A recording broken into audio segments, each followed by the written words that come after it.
Hello.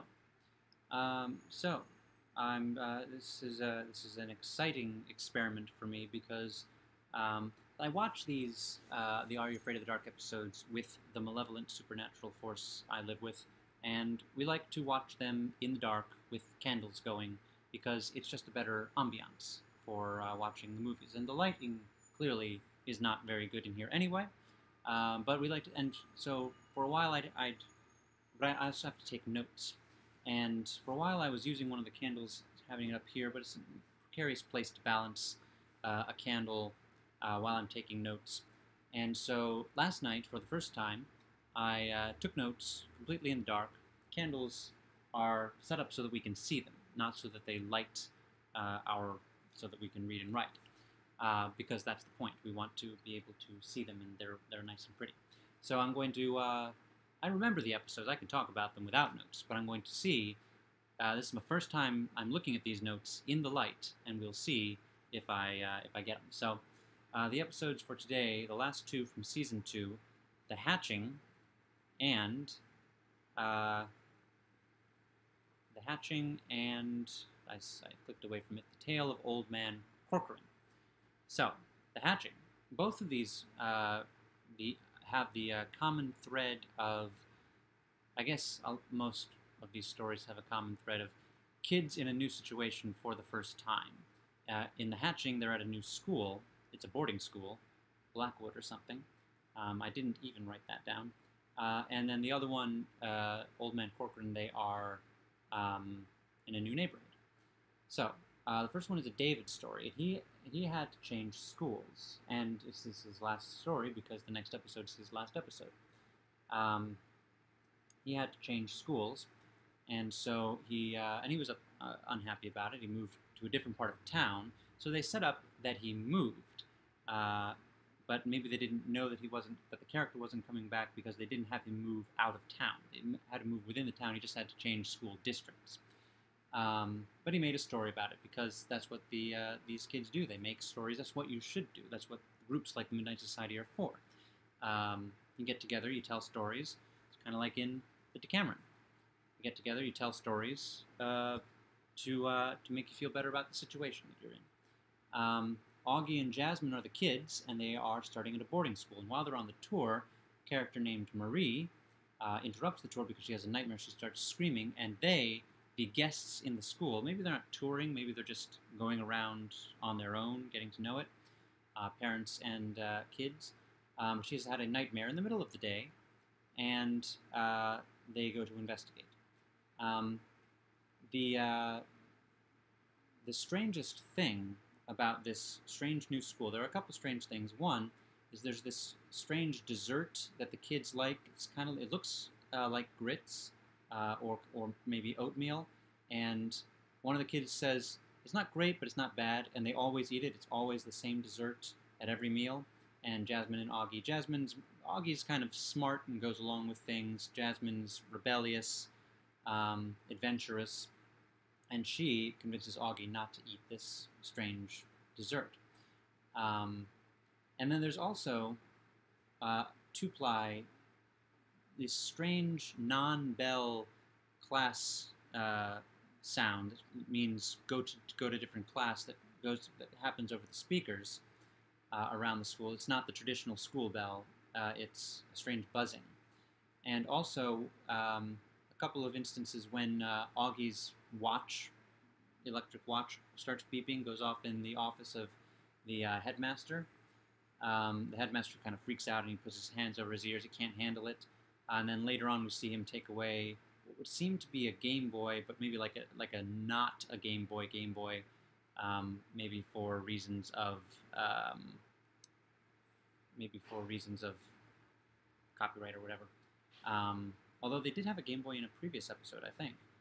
Anyway, it is confiscated, and then we find out from one of the students when Augie's trying to play music on his headphones, we find out music is not allowed.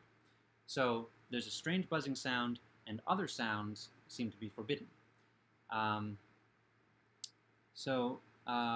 Late one night, Augie notices, we are with Augie, and he notices that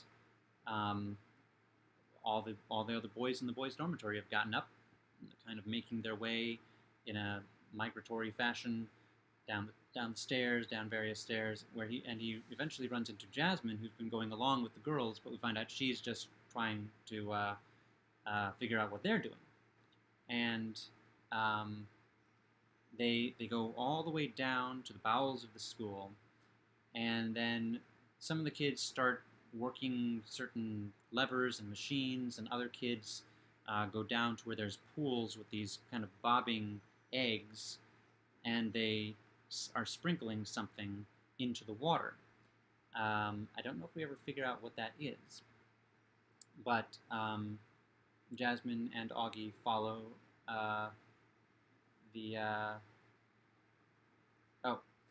Jasmine and Augie first. They hear the adults coming. There's a woman, there's a man, headmaster, headmistress, and they hear them coming, and so they disguise them. They start sprinkling stuff into the water, and then one of the teachers says, "Oh, I was worried they weren't eating their dessert," and then the teachers start walking away, and Augie and Jasmine follow them. And they are, of course, revealed to be something that's not human. My first thought was Spung, because they pull up their skin as though they're pulling up a sleeve, and it reveals green, scaly skin, which reminded me of when Davenport and Goddard turn into Spung in the Space Cases. So Augie's afraid and not sure what to do, and Jasmine is not afraid, but can't think of what to do. Augie comes up with an idea, but then they are caught and chased, and down into a cellar where there's a kind of barred door that they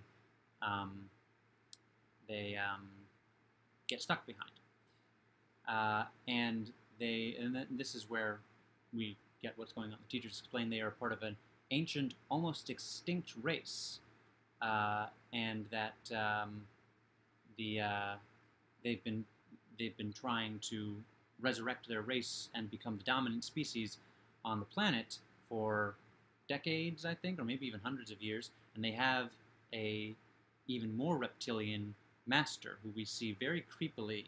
There's like it's a stone-walled corridor. There's mist, and then so they don't have to work very hard with special effects to make it creepy to have this thing moving through the mist toward the kids. And the teachers reveal that when the hatchlings hatch, they will eat the children of the school, and that will give them strength, and they will, take over the world. And meanwhile, this dinosaur type thing is moving toward the kids. But Augie's idea is to plug his Walkman into one of the speakers, and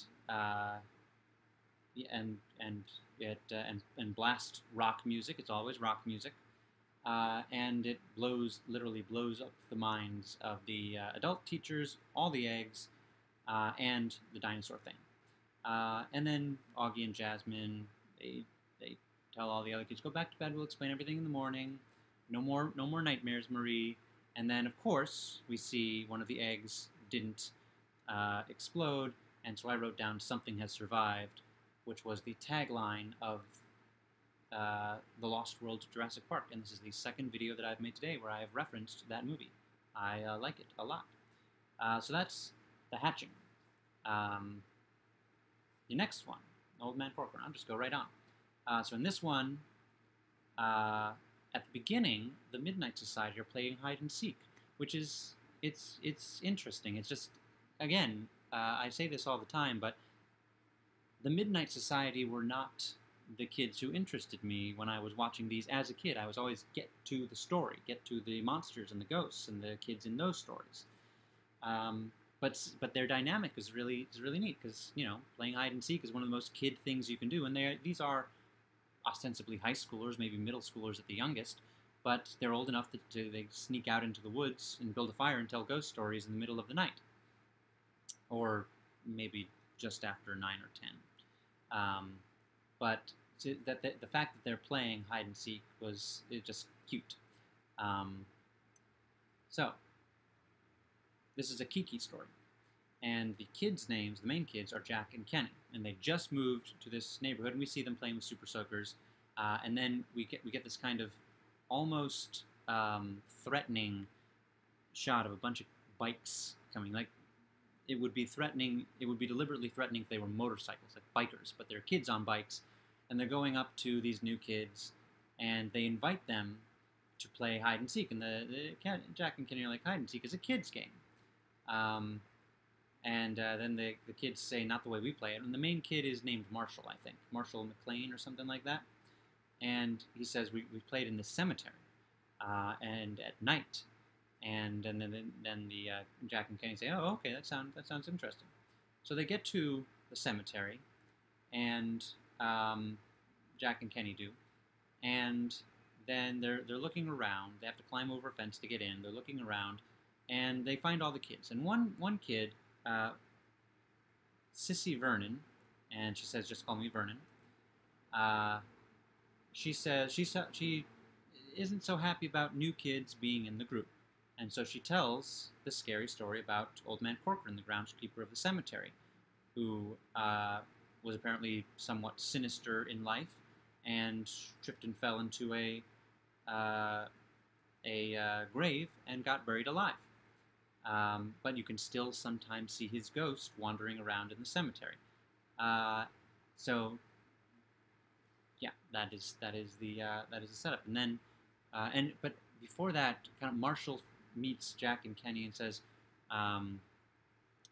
we already started playing, but we could start over since you're here. And he calls out Ollie Ollie Oxenfree. And I was meaning to look that up, and I won't look it up now, but I've never quite understood what Ollie Ollie Oxenfree means literally. Like, I know it's typically said when you want everyone to come out from their hiding places in a hide and seek, but I don't know where it comes from. I'm going to look that up, but not right now. So he calls out Ollie Ollie Oxenfree, and they all kind of emerge from behind tombstones, which they were all hiding behind tombstones because that's where you hide in a cemetery, unless there's an open grave. Jack and Ken, once they start playing the game, they find an open grave to hide in, but then I think they hear harmonica music, and Old Man Corcoran would play the harmonica. So they go and they find a shack where he lived, and they see the harmonica, and eventually, and it's on a wood block, and then they see a creepy old guy, very pale, with an axe. So, essentially, must be the ghost of Old Man Corcoran, and they flee. But the next day, they are invited back, and they say, well, you didn't get to finish the game last night, so you got to finish the game. We saw the ghost. No, you didn't. The ghost isn't real. Vernon was just playing with you. So they go back for the next game, and I think they're the ones who are it this time. I'm not quite sure about that, but they decide, no, we're going to steal the harmonica because we need proof that we saw this ghost. So they see the harmonica again, and they go up to get it, and then they end up hiding behind the block of wood that he chops wood on, which is where the harmonica is sitting. He gets to it first and starts playing it.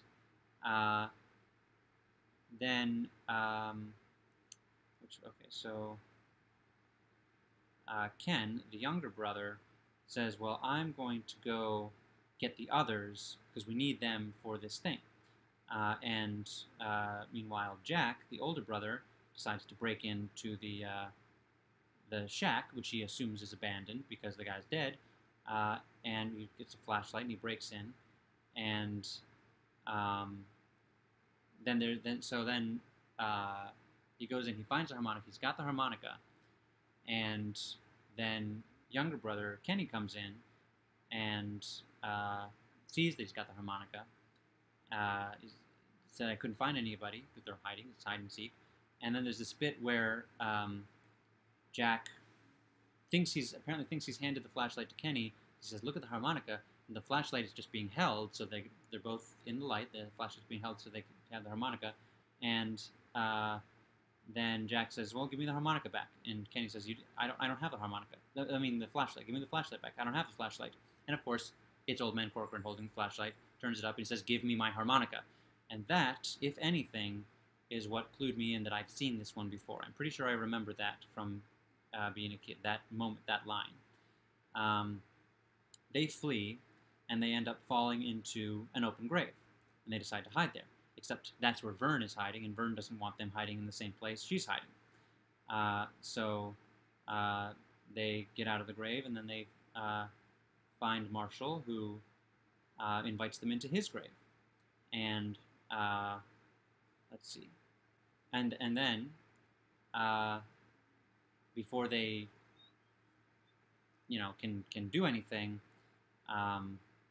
Old Man Corcoran comes up and says, "Why are you in this graveyard after dark? You're not supposed to be here." And I said, "No, we were invited here by Marshall and Vern and all these kids." And Old Man Corcoran says, "Marshall and Vern and all those kids are dead. These are their graves." And they say, "No, they're not." And then he says, "No, look around, look at this," and it says Marshall on the tombstone, and Marshall has disappeared. So then, that's the end of the story. That's the twist. And we're back with the Midnight Society, and they decide to start playing hide and seek. And Frank is it. And that's the end of season 1. Now, the beginning of that's the end of season 2, and also the last episode with Kristen and David. I will miss Kristen. David was okay, but Kristen, the corpse bride, the hippie, all the theatrical stuff, gonna miss her more. The first episode of season 3 is a modern retelling of The Legend of Sleepy Hollow, and that's all from the synopsis that I will read. It's a long synopsis. I wonder if it's a long episode. Then the second episode of season 3, The Tale of Apartment 214, sounds familiar. I'm not going to read the synopsis. But the Sleepy Hollow, the timing of that one is fortunate because for 2 reasons. One, we'll watch it Wednesday night, The Malevolent Supernatural Force and I, but we will also then go to Sleepy Hollow, the town Sleepy Hollow, this coming weekend, probably on Saturday. I don't know. It's up to her. But it also allows me to a perfect transition to tell whoever's watching this, probably no one, that the book I'm reading on Tuesdays and Wednesdays this month, in 8 spellbinding segments, is The Legend of Sleepy Hollow. I read Rip Van Winkle in February. Now I'm reading The Legend of Sleepy Hollow in 8 parts, and so you can watch that. I really like it. I've been looking forward to this probably since last year when I first started regularly reading literary things to the internet. I've already recorded the first 2 parts. It'll be 2 parts per week, 8 parts total, and it's a good. Everybody knows there's the Disney version, there's the Burton version, there's the Wishbone and Are You Afraid of the Dark versions. There's all sorts of versions. This is the original, and it's interesting. And it's short, not a huge commitment. So far, it's 10 minutes per segment, approximately. So tune in for that. Tune in for more Are You Afraid of the Dark? Pleasant dreams, everyone.